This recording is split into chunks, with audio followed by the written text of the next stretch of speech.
গিয়ে কেন অ্যাপ্লাই করলে? ফার্স্ট কোয়েশ্চেন আমার, whether Vikas Bhattacharya will be isolated or not politically. This is my first question. CPM has to answer why he is cancelling all this list.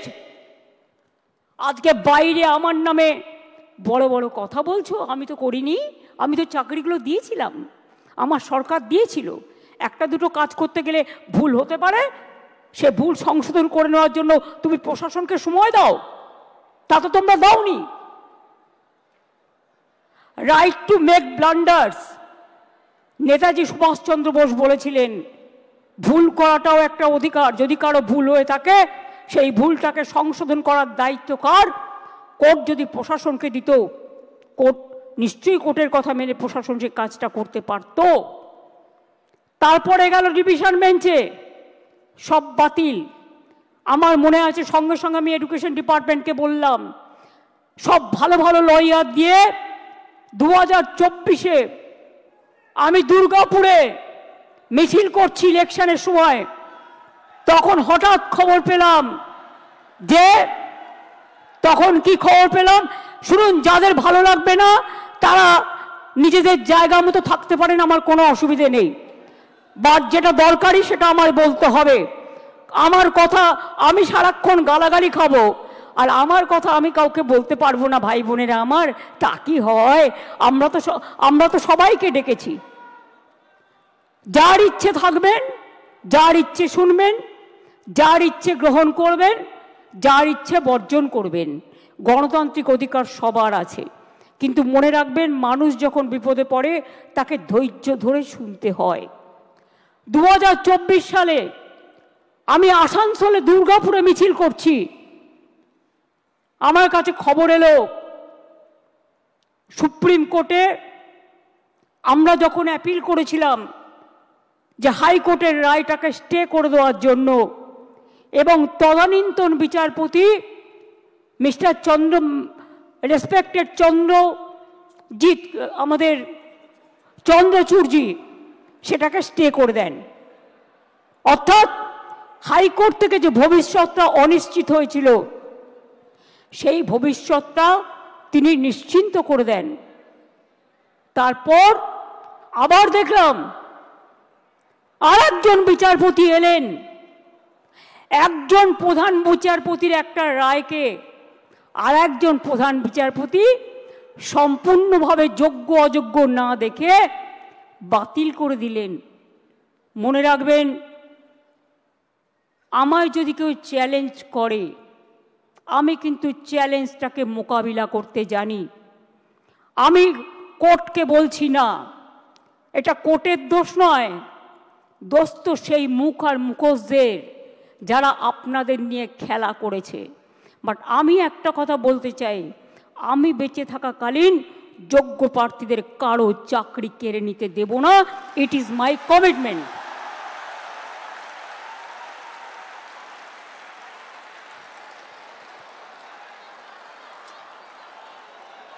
শিক্ষা ব্যবস্থাকে ভেঙে পড়ার জন্য,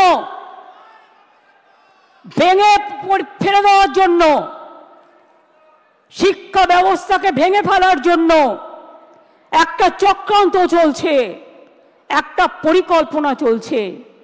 9, 10, 11, 12 টিচাররা gateway of the higher education তারা তৈরি করে, তারা অনেকে খাতা দেখছে, তারা অনেকে গোল্ড মেডালিস্ট আছে, তাদের জীবনে ভালো রেজাল্ট করে এসছে, সবাইকে চোর বলে দিচ্ছেন, সবাইকে অযোগ্য বলে দিচ্ছেন। এই বলবার অধিকার আপনাদের দিল কে? আমি সরাসরি চ্যালেঞ্জ করছি।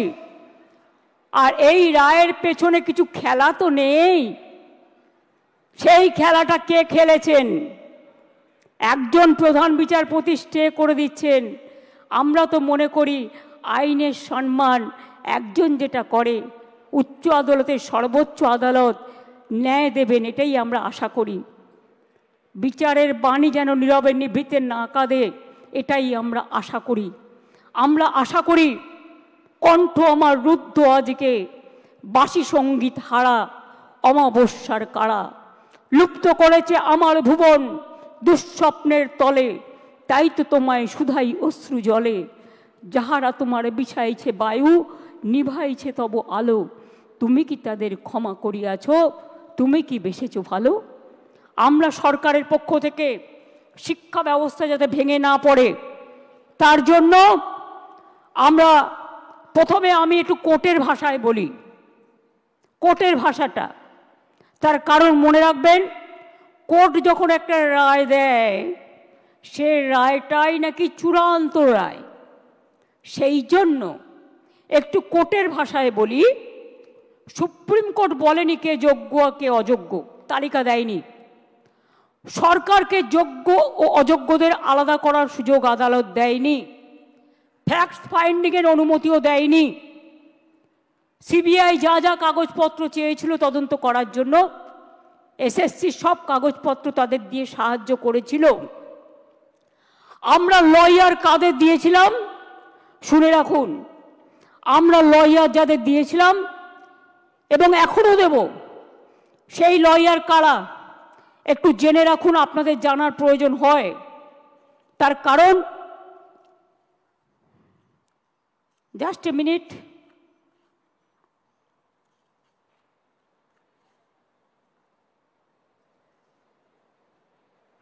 সম্ভবত আমার যতটুকু মনে আছে অভিষেক মনু সিংভি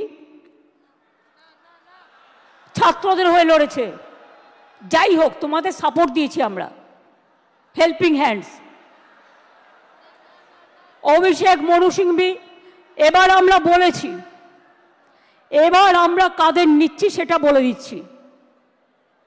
আমরা অভিষেক মনু সিংভিকে বলছি, আমরা কপিল সিব্বলকে বলছি, আমরা রাকেশ দ্বিবেদীকে বলছি, আমরা কল্যাণ ব্যানার্জিকে বলছি, আমরা প্রশান্ত ভূষণকেও বলতে বলেছি, এবং তাছাড়াও আরও অনেক লিগাল ফার্ম থাকবে যারা রাজ্য সরকারের হয়ে যোগ্য টিচারদের সমর্থনে আইনের লড়াই করবে। আমি কোর্টের কথায় বলছি, এই লাইনটা আমি বলবো কোর্টের কথায়, কারণ মনে রাখবেন আজকে যে আলোচনাটা হচ্ছে এই রেকর্ডটা কেউ কেউ আবার ট্যাপ করে প্রধান বিচারপতির কোর্টে পাঠাবেন আমাকে যাতে জেলে পড়া যায়। তাই মনে রাখবেন আমি লটা জানি, আমি নিজেও লয়ার হিসেবে অনেকগুলো কেস করেছি। While we are bound by the ruling of the Honorable Supreme Court, যারা এটা কোর্টে পাঠাবেন ভালো করে শুনে নিন।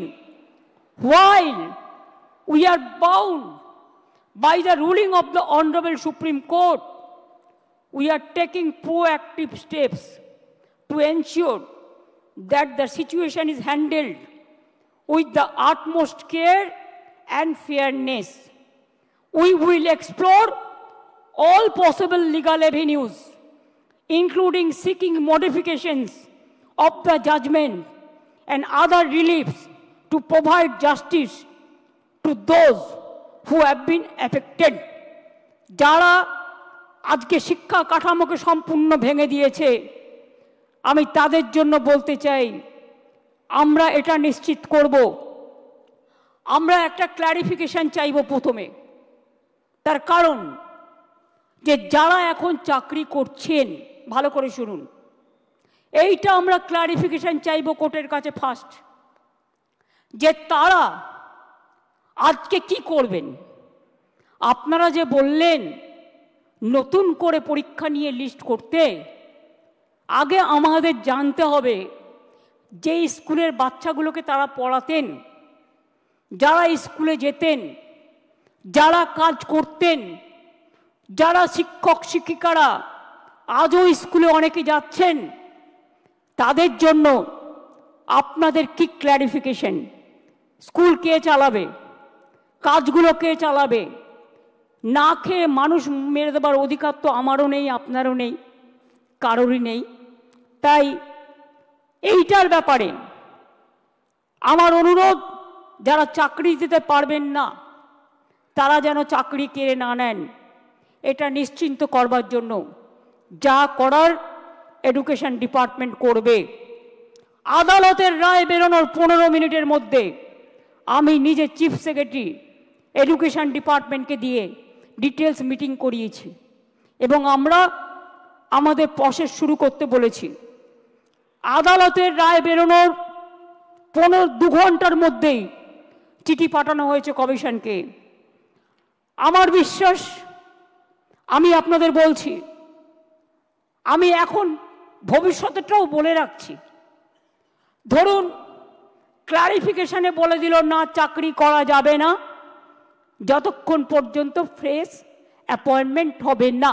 আমায় দুটো দিক ভেবে রাখতে হচ্ছে, কোনটা মাইনাস হতে পারে, কোনটা প্লাস হতে পারে। ইফ ইট ইজ মাইনাস, তাহলে আমরা কি করব?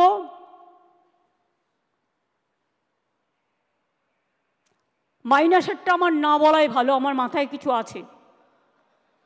আমি ধরে নিচ্ছি এটা প্লাস হবে। প্লাস মানে নিশ্চয়ই ক্লারিফাই করে let the good sense prevails, এবং তারা যারা যোগ্য তাদের চাকরি না কেড়ে নিয়ে তাদের কাজ করবার সুযোগ দেবেন। বাই চান্স যদি না দেয় তাহলেও মনে রাখবেন, যারা যোগ্য তাদের চাকরি নিশ্চিন্ত করার দায়িত্ব সরকারের।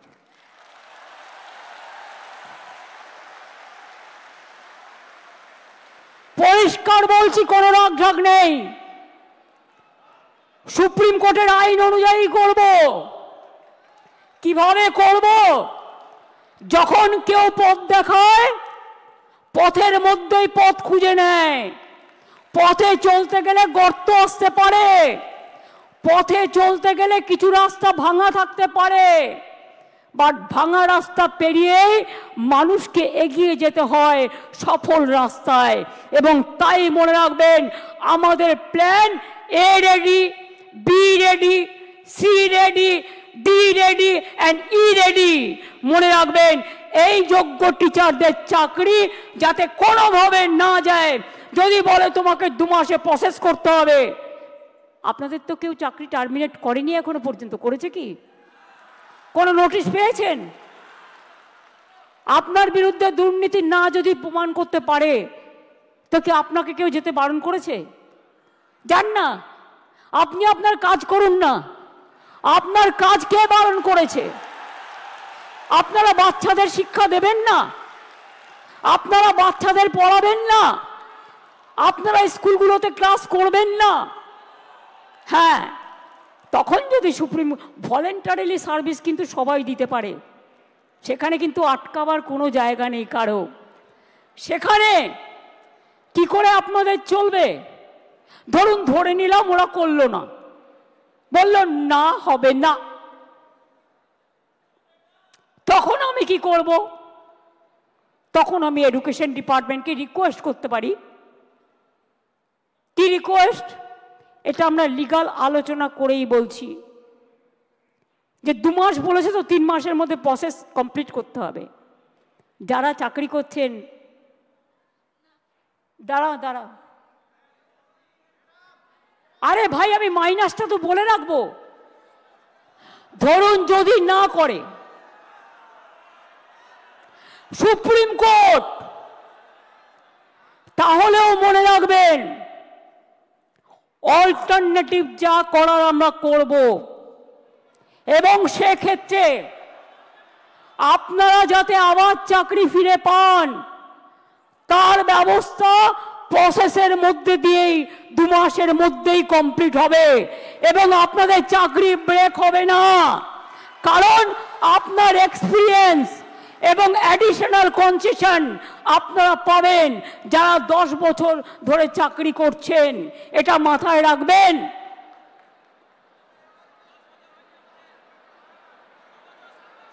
আমি চাই মানবিকতার খাতিরে সুপ্রিম কোর্ট কেসটা নিয়ে ক্ল্যারিফাই করে বলুন কারা যোগ্য, কারা যোগ্য নয়।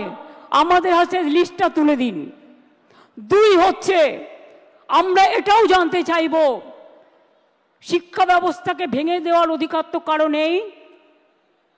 দু তিনটে এক্সাম্পল দিচ্ছি। মধ্যপ্রদেশের ভেপম কেলেঙ্কারি, বিজেপির রাজ্যে কতজন মানুষকে খুন করা হয়েছিল? 89 জন, আজ পর্যন্ত বিচার পায়নি। নিট নিয়ে অনেক অভিযোগ উঠেছিল, সুপ্রিম কোর্ট নিট কিন্তু বাতিল করে দেয়নি। শুধু বাংলাকে টার্গেট করা হচ্ছে কেন, এটা আমরা জানতে চাই। বিহারে কি হয়েছে, রাজস্থানে কি হয়েছে, ইউপিতে কি হয়েছে? সিপিএম এর আমলে চিরকুট দিয়ে চাকরি হয়েছে এবং বিজেপি রাজ্যেও হয়েছে। অস্বীকার করতে পারবেন না। বাংলার ট্যালেন্টকে আপনারা ভয় পান। কাজেই আজকে আমি এ কথা বলতে এসেছি, দুটো ভাগ এই পর্যায়ের, একটা যোগ্য আর একটা অযোগ্য। যোগ্যদের চাকরি যাতে যোগ্যরা ফিরে পায় মর্যাদার সাথে, সম্মানের সাথে, আমরা প্রথমে ক্ল্যারিটি চাইব। যদি ক্ল্যারিটি সুপ্রিম কোর্ট ক্লিয়ার করে দেয় আমরা সকলে গ্রেটফুল থাকব, আর যদি না করে তখন আমাদের রাস্তা থেকেই আমরা রাস্তা বের করে নিয়ে আপনাদের পাশে দাঁড়াবো, যাতে আপনাদের কোনো অসুবিধে না হয়। 2 মাস সাফার করলে 20 বছর সাফার করতে হবে না, আর ওই 2 মাসও পুষিয়ে দেবো। এটা মনে রাখবেন, আমার জীবনে কথা মানে কথা। আমি যদি কাউকে কথা দিই আমি লাস্ট পর্যন্ত সেই কাজটা করে দেখাই। কারো দোয়া ভিক্ষে চাই না, আপনাদের ভিক্ষা করে খেতে হবে না। আমি জানি অনেক পরিবার আছে যারা গাড়ির জন্য লোন নিয়েছেন, বাড়ির জন্য লোন নিয়েছেন, বাচ্চার পড়াশুনো চালান, বৃদ্ধা বাবা মাকে দেখেন, ওষুধের খরচা দেন, সংসার চালান, নতুন করে বিয়ে করেছেন, তাদের সংসার তৈরি করেছেন। আপনারা কি ভাবেন আমি এত বোকা যে তাদের সবটা বাতিল করে দেব? তারা অযোগ্য নয় জেনেও? এটা হতে পারে না। যারা যোগ্য নিশ্চিন্তে থাকুন, ভরসা রাখুন, আস্থা রাখুন, পাবেনই, চিন্তা করবেন না। কারো চাকরি কেড়ে নেওয়ার অধিকার কারো নেই। আমরা ক্ল্যারিটি চাইব। ক্ল্যারিটি যদি না হয় আগে পেছে সব আমরা ওটাকে ভরাট করে দেব। Don't worry. আপনারা পড়াশোনা করুন, আপনারা বাচ্চাদের মানুষ করুন, আপনারা সার্ভিসে যান, ভলেন্টারিলি সার্ভিস করুন। কেন আপনারা ভলেন্টারিলি করবেন? তার কারণ আমাদের সুপ্রিম কোর্টে ক্লারিফিকেশনের জন্য যেতে হচ্ছে বলে আইন মোতাবেক আমরা চাই আইন আপনাদের সুরাহা করুক। আর যারা রাস্তায় দাঁড়িয়ে চিৎকার করে আমায় গালাগালি দিচ্ছেন তাদের বলবো, আপনারা তো চারিদিকে লোক পুষে রেখেছেন। এই রায় তো আপনারা কলকাঠি নাড়েননি তো। মমতা ব্যানার্জিকে খাস্তা করতে গিয়ে মনে রাখবেন টিচারদের চাকরি কেড়ে নেবেন না, ওদের জীবন যৌবন কেড়ে নেবেন না, যোগ্যদের চাকরি কাড়বেন না, যোগ্য প্রার্থীদের অমর্যাদা করবেন না। মমতা ব্যানার্জিকে 1000 বার আপনারা মিথ্যে কথা বলতে পারেন, কুৎসা করতে পারেন, চক্রান্ত করতে পারেন। মনে রাখবেন সুস্থ বাঘের থেকেও আহত বাঘ আরো ভয়ঙ্কর।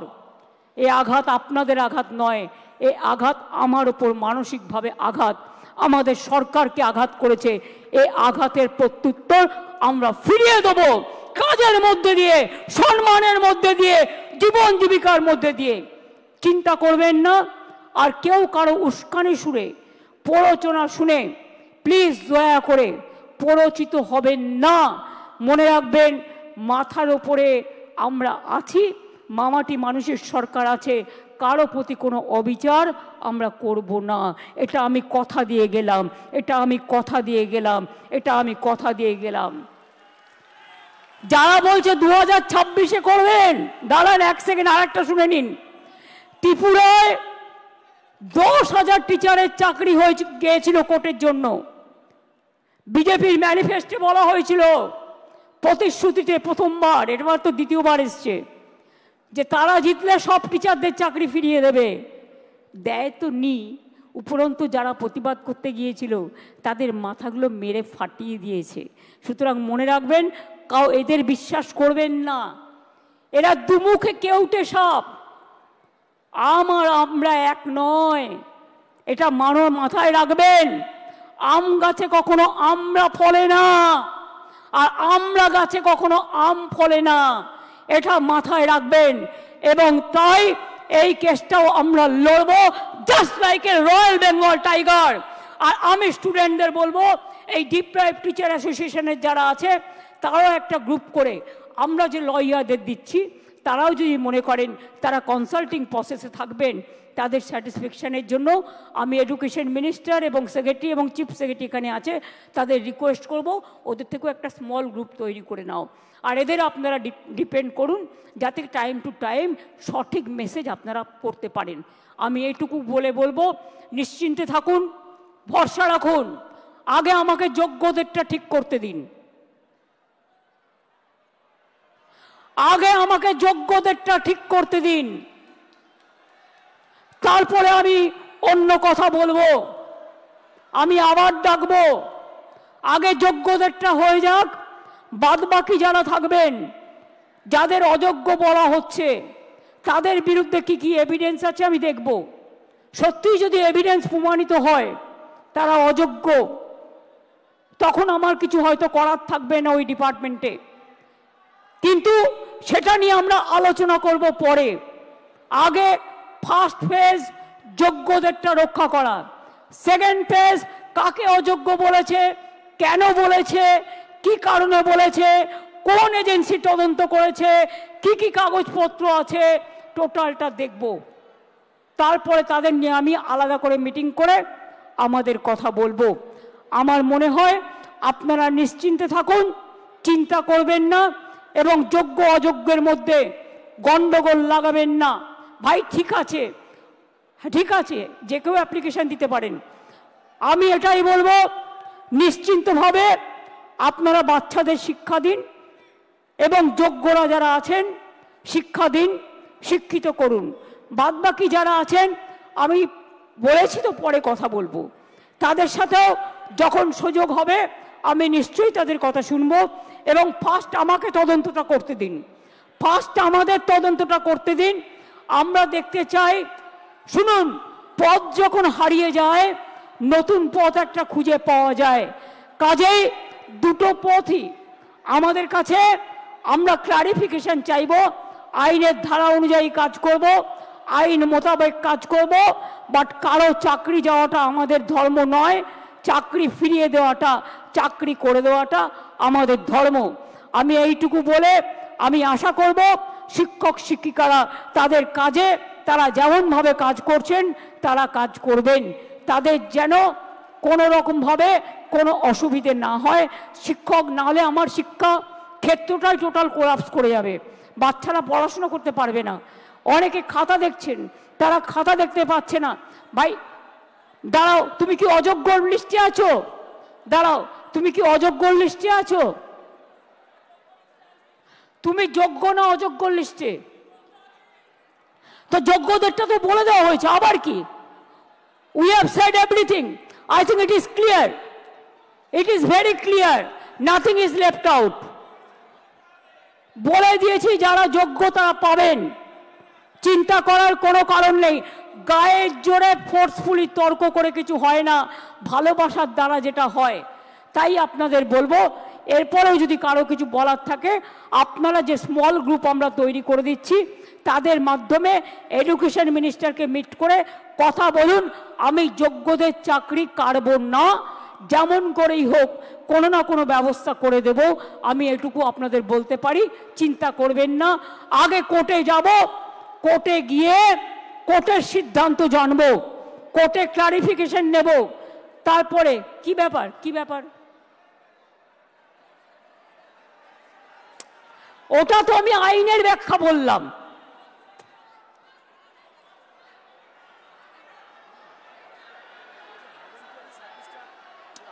আরে ভলেন্টারিলি বলছি না, শুনুন, আমি কোর্টের ভাষা বলছি। Please understand, now we are under the court verdict and court judgement. আর আপনাদের রিপ্রেজেন্টেশন এখানে আছে। আমি কেন বলছি, কোর্ট আমায় বলতে পারে আমি বাতিল করলাম, তুমি ওদের কেন যেতে বলছো? আমি যেতে বলছি এই কারণে যে যে কেউ সার্ভিস দিতে পারে, ফর হিউম্যানিটি, তাদের সার্ভিস কেউ কাটতে পারে না। সুতরাং কোর্টের আইন মেনেই যোগ্যদের জন্য ওদের পথ দুটো খোলা আছে। মনে রাখবেন, কোর্টের আইনেই দুটো পথ খোলা আছে। সেই পথ খোলা থেকে আমরা আপনাদের ব্যবস্থা করে দেব যাতে কেউ চাকরি না হারান।